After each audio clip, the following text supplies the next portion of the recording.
سب تعریف اللہ ہی کے لیے ہے جو آسمانوں اور زمین کا پیدا کرنے والا اور فرشتوں کو قاصد بنانے والا ہے، جن کے 2 اور 3 اور 4 پر ہیں۔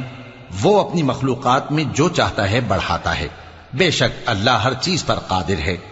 اللہ جو لوگوں کے لیے اپنی رحمت کا دروازہ کھول دے تو کوئی اس کو بند کرنے والا نہیں، اور جو بند کر دے تو اس کے بعد کوئی اس کو کھولنے والا نہیں، اور وہ غالب ہے، حکمت والا ہے۔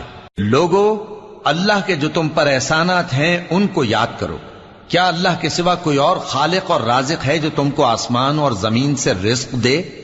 اس کے سوا کوئی معبود نہیں، پس تم کیسے الٹائے جاتے ہو؟ اور اے پیغمبر، اگر یہ لوگ تم کو جھٹلائیں تو تم سے پہلے بھی پیغمبر جھٹلائے گئے ہیں، اور سب کام اللہ ہی کی طرف لوٹائے جائیں گے۔ لوگو، اللہ کا وعدہ سچا ہے تو تم کو دنیا کی زندگی دھوکے میں نہ ڈال دے، اور نہ بڑا فریبی یعنی